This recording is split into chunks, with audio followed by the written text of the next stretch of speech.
A good early Thursday afternoon, Roger Hill, Wuthering Heights, VELCO Weather Hazards Forecaster.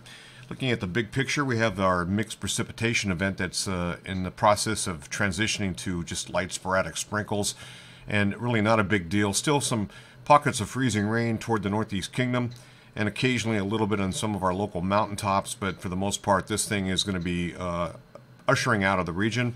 You're seeing one area of low pressure that's located south of Hudson Bay, north of the Great Lakes, and the flow basically is like this, of some slightly colder air. But before we get that colder air, we're getting some warm air advection, and indeed that's what this warm front's all about, and pushing away and into the north and east. Precipitation pattern here, you can see that it's mostly cold enough to snow up in parts of this parts of Canada, the Dakotas, and the Minnesota, and then across Canada. This colder air is going to swing back in eventually, but first that warmer air is pushing on in. And we have also a dry slot, so this is going to try to improve our weather and limit the amounts of precipitation over the next 48 hours, and that's good news there. Looking at the modeling, what you can see here is our precipitation. This is valid through 2 p.m. this afternoon, or excuse me, 1 p.m. this afternoon Eastern Standard Time. And you can see that both the GEM model, the Canadian model, indicating the same thing. By the way, all the models are in decent agreement up until the time we get into the early part of next week. But for the most part, we're not looking at anything major to worry about here. And utility issues are pretty much none. So a little bit of leftover light rain shower activity or mixed precipitation types on the mountaintops. Really nothing to worry about. Should not affect really even that much of travel as we get into tonight. But we get into tomorrow, just a couple leftovers, a little bit more favoring northern areas over southern areas, and again, some rain showers as temperatures will warm up in the afternoon tomorrow, reaching close to 45 on Friday. And then we have this sort of sporadic light leftovers of either rain or snow shower activity, mostly affecting mountaintops. Again, not a big deal. But we do get this 1034 area of higher pressure. You can see it's building 1037. And guess what? It lands 1038.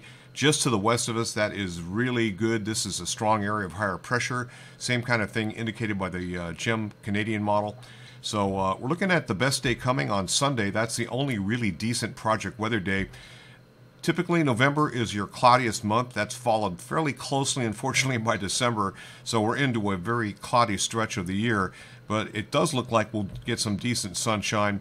The only thing I would worry about is with these kind of areas of higher pressure, they have a tendency to trap some of that low-level moisture. If that low-level moisture gets out of here, we're good to go, but sometimes it can trap that low-level moisture and produce a lot of stratus clouds, so that would knock down any kind of solar generation. That's just a caveat to that. Not sure if that's going to happen, but it does happen often in November and as we get into the early part of the winter anyway. The next weather system we're going to see is associated with this area of low pressure. That's kind of an Alberta Clipper system that's tracking to our north.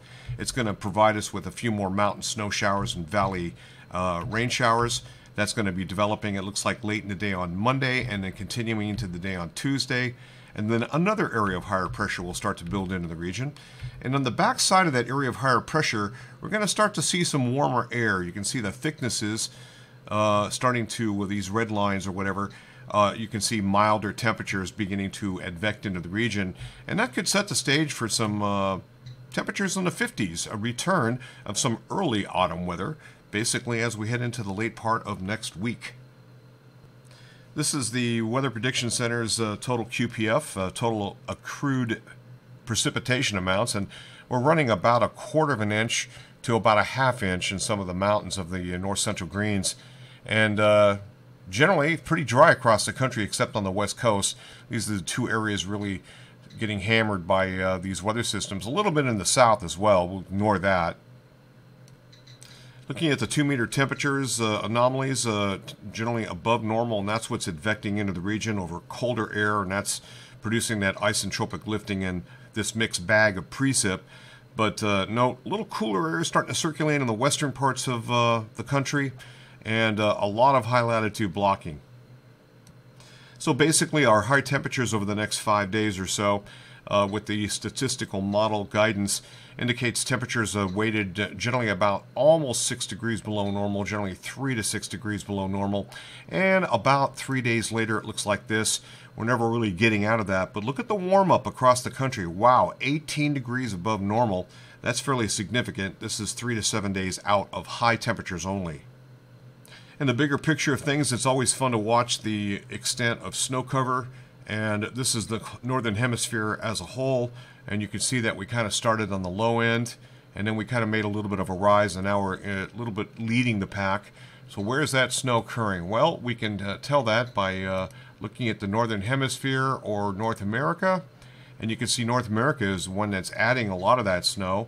For example, Eurasia looks like this. Well, it's adding moderate amounts, not quite as much. And so snow cover looks like this, and snow depth, a little bit better picture here. Kind of limited in the Rockies, but those depths look like we're seeing decent amounts to our north of the St. Lawrence River Valley. So cold air is easily greased to make some runs into our region, but with an El Nino, it's a different setup. That's it from here. Roger Hill, Wuthering Heights. Thanks for watching.